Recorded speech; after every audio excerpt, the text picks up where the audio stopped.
two things going on with Trump when he trolls. So he looks around the spectrum of foreign policy challenges, and he has certain things he thinks needs to be addressed.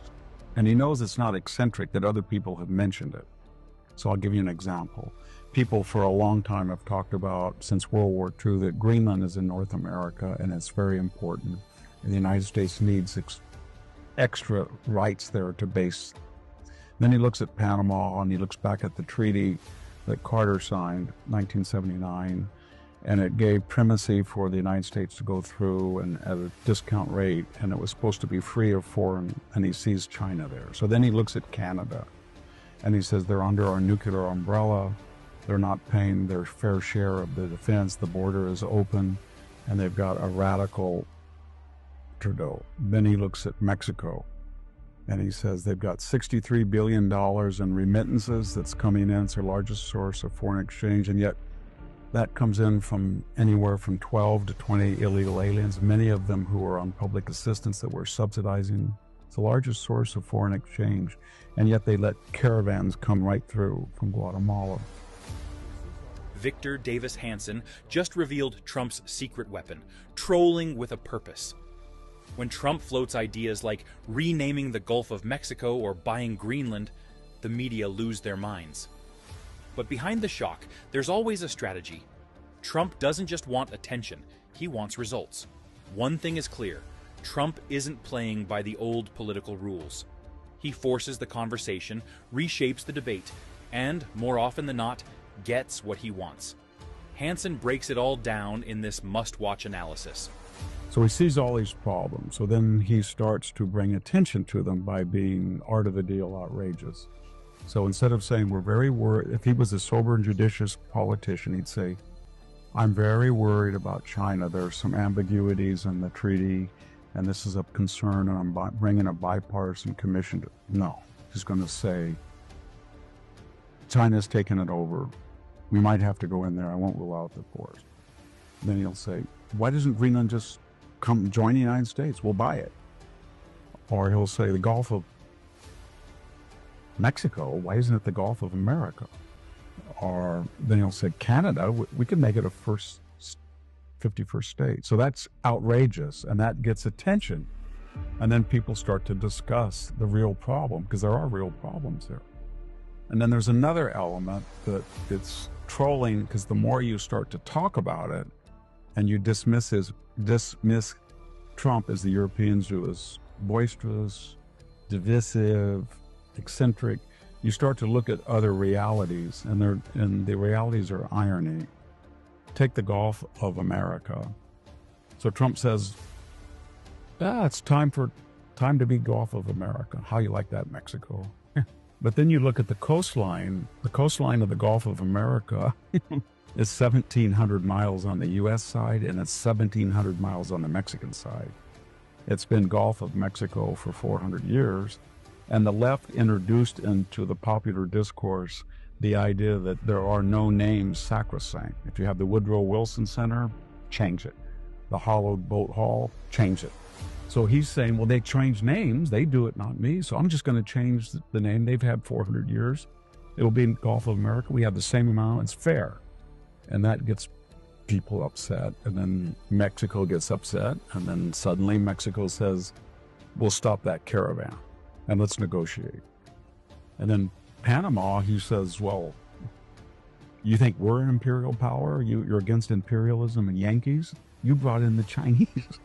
They're worse imperialists than we are. You're a colony of China.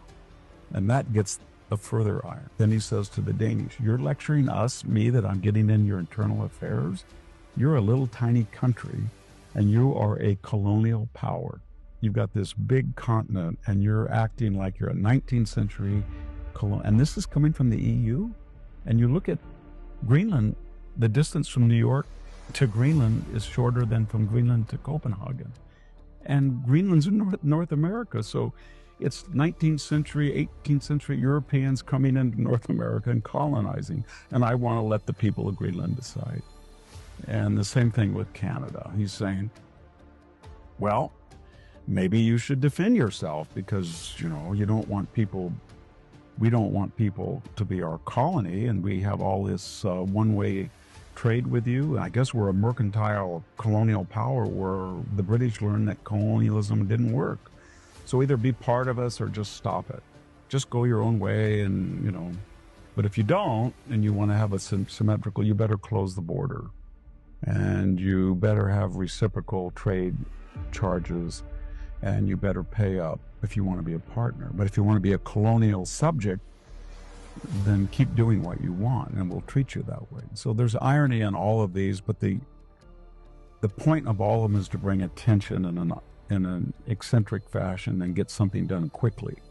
This MAGA movement is now incorporating people across the spectrum, whether it's RFK, Tulsi Gabbard, all the way over to Horowitz, Andreessen, David Sachs, Elon Musk, Ramaswamy. So what that means is take taxes for the middle class. So if you say you float the idea that you're going to reduce taxes for veterans, first responders, waitresses, Social Security, you're talking $1 trillion. And then you've got Vivek and Elon saying they want to cut between 1 and 2 trillion, but they can't touch entitlements or defense.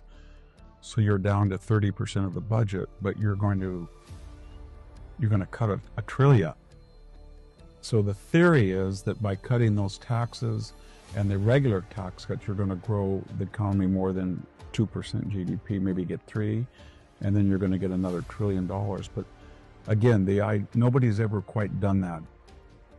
Cut taxes like Reagan did, and then say that you're going to control spending or cut. Reagan didn't do it, so he got deficits, and so did George W. Bush.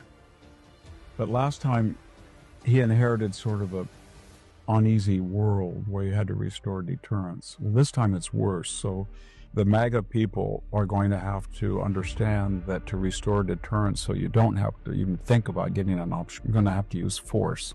Sometimes that's going to be an optional.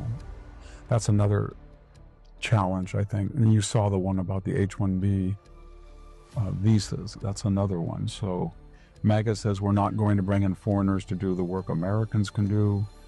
The Vivek, Elon says, but we're going to bring in people that we need in Silicon Valley. And between those two poles, you're going to have to find a compromise. And I think the compromise is, if they're only coming in with BAs, and there's a lot of Americans can do that. If they're coming in with masters and PhDs and they're unique in their field, then of course bring them. But these are just 3 examples.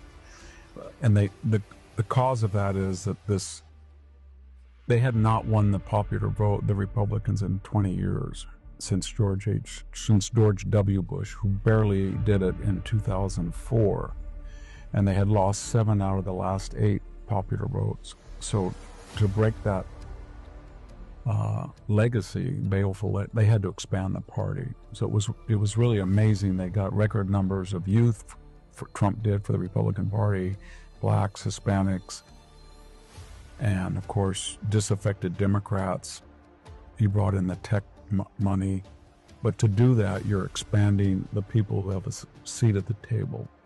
And so there's a lot of people who reflect views that were important for him getting elected, but they're going to be in contradiction with the hardcore MAGA base.